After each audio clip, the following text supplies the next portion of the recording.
Chapter 17. In the secret location of Mammoth, 40 feet underneath Griffith's Observatory in Los Angeles, Dan Heath used his mouse to click the play button on his computer. The recording of the phone call was received 7 days earlier and recently flagged to be related to case 052. Her voice was sweet, vulnerable, like the song of an angel.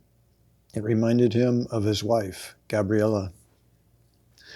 Dan had fallen in love with Gabriella in his senior year of high school in history class, as they studied together and commiserated over the horribly jumbled and boring lectures the teacher would give. His appetite for her love was unending. In fact, he was perturbed at working so late on a Saturday night rather than spending it with her. Their ritual of giving each other massages after a candlelight dinner disrupted. But that was the deal he had made with his supervisor in exchange for a week off last month.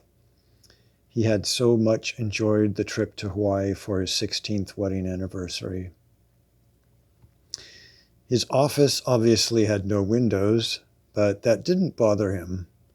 2 pictures of Gabriella were view enough. The one in the middle of his desk was the wedding picture of them cutting the cake. The one on the left corner of his desk was taken last month at Panalu's Black Sand Beach in Hawaii. Sunbathing, Gabriella's radiant white skin contrasted beautifully. On the recording, the woman's voice broke up while speaking to an overnight FBI agent. Her cell phone evidently didn't have good reception from wherever she had called from. "Please help. U.S. citizens. Southern Mexico lab. Malik." And hate suddenly stained her angelic voice. "Is leader of Project X, taking innocent lives, trapping. Project 1120 Pine Street, apartment 23 in Santa Ana. Malik changed. No longer cancer. Lies. High technology." And the signal was lost. He wondered how much longer she had continued talking, believing the FBI agent heard her. With his mouse, he clicked the replay button. He wanted to make sure he didn't miss any of her words. He took out a pen and paper to take notes. Dan was the commanding agent of the covert Mammoth team, which investigated potential national security breaches. The offices had been built when Griffith Observatory had been closed to the public for renovations. However, few people knew just how much renovation had been made. On this hilltop, certain surveillance equipment and communications worked better than underneath a building in downtown Los Angeles or in the neighboring cities. Another structure in the San Bernardino Mountains chain could be easily spotted with satellite photos and questioned.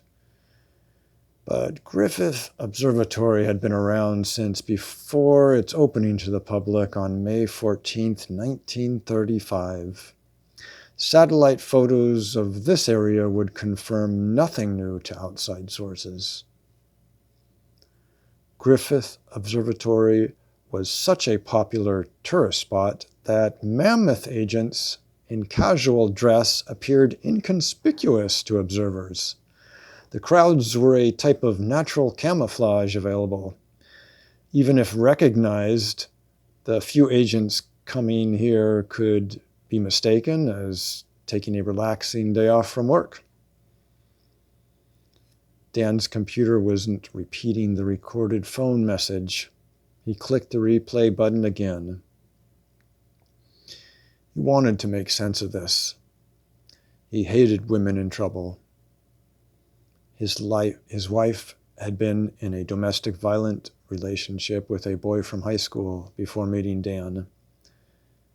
His father had always treated his mother with the utmost respect and taught Dan to do the same. It just didn't make sense to him how horribly some men could treat women who they supposedly loved. Besides, according to intelligence at Los Angeles headquarters, this woman's call could be linked via the disclosed address to case 052, which he had been working on for the last month. This priority case involved a dangerous leak of top-secret information. During the second playing of the message, he noticed the woman's tone almost imperceptibly acquiring the desperate hollowness of loneliness as the message neared its end. She needed help. She was alone.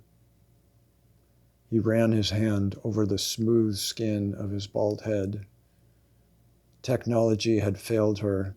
She probably assumed that her entire call was heard. Dan had planned on making a trip to the Pine Street address before even hearing this recording. Case 052 was linked to this apartment from phone calls made to it from several foreign political officials and suspected terrorists from North Korea to Iran to Afghanistan. Without delay, he made a call to prepare his unit to visit Pine Street tonight.